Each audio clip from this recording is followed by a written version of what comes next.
share a special bond, and I know that we will always be loving sisters and best friends. Scott, my family and I look forward to spending more time with you and your family. I am grateful that you make my sister happy and have given me a darling niece. I wish the best for both of you. To that, cheers to the happy couple, and may your life together be full of laughter and joy. My brother is heartbroken that he cannot be here, but he has asked me to read this. Our brother.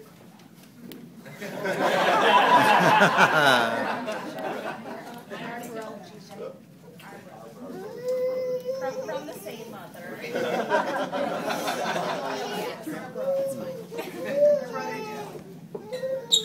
Okay, so this is his speech to Jody and Scott. First, let me state the obvious. How much I wish I could be with you on your wedding day, and how I want to make sure you know how happy I am for you and Scott. Jody, I would say your last 4 or 5 boyfriends, let's just count the ones that you held on to long enough to meet Mom and Dad. After a few months, they would say, I think this may be the one. I would say, give it another week. Either he laughed weird, didn't open the door for you, smelled funny, wasn't Jewish, was too Jewish, and then Scott came along. A few months went by, and again I heard, I think this guy may be the one. And then a few more months went by, and a few more months, and months became a year. Not only did Mom and Dad like this guy, they really liked this guy, and said there was something different. Mom called me up and pled her case. He's handsome, he's funny, they get along so great, you'd really like him, Joey. I was starting to get convinced, but also curious, does such a person actually exist? And has Jody really found him? And then I met him for the first time and saw the two of you interact together, and there was clearly something quite different. There was an ease about you that I don't know if I've ever seen before. Jody, as I know you a little better than I do Scott, I want to spend a minute talking to you directly. You are my big sister, and as we are closer in age, I was able to spend more of my youth with you. You were so instrumental in shaping me and supporting me as a little brother and as a person in this world. You have a heart so incredibly expansive, and your love of your family and those close to you is simply beyond compare. I have to say, I always knew this day would come for you. And I knew you would wait it out as long as you had to until you knew you weren't settling, not even a little bit. Scott, you are truly a lucky man. My sister wants nothing more in this world than to let her heart shine to those who have the ability to reflect it back to her, and she deserves nothing but the best. There is a strength you have, Jody, in the willingness to expose the fragility of your heart. Mommy.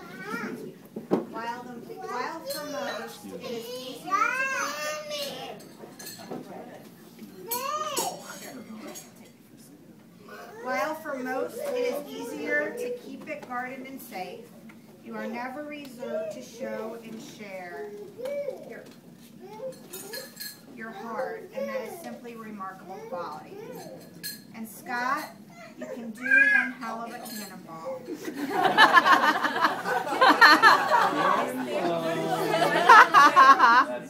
In all seriousness, wait, we missed it. And Scott, you can do one hell of a cannonball. Cannonball. In all seriousness, while I haven't had a chance to spend a ton of time with you, Scott, it is quite obvious that you are a compassionate, genuine person with a remarkable sense of humor, a zest for life, and a true love of your family. I really look forward to spending more time with you and getting to know the person in the world who Jody trusts to be the father of her child and her life partner.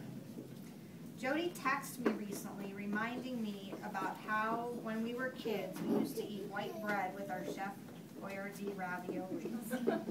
There was something in that, what would seem to be a trivial memory, that reminded me of so many moments we had growing up together.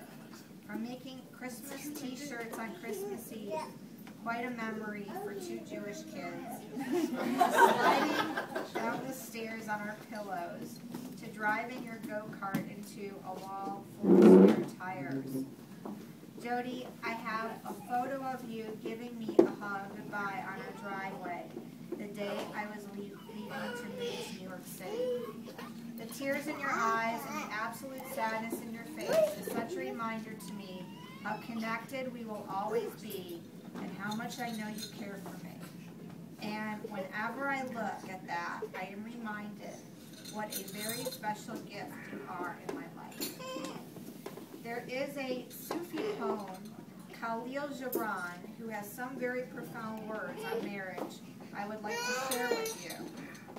Love one another, but make not a bond of love. Let it rather be a moving scene between the shores of your souls. Fill each other's cup, but drink not from one cup. Give one another of your bread, but eat not from the same loaf. Sing and dance together and be joyous, but let each one of you be alone. Even as the strings of a lute are alone, though they quiver with the same music. Give your hearts, but not into each other's keeping, for only the hand of life can contain your hearts. And stand together, yet not united together, for the pillars of the temple stand apart, and the oak tree and the cypress grow, not in each other's shadow. Jody and Scott, I wish you a life filled with happiness, with love, and countless joyous moments. I love you both. Aww. Jojo.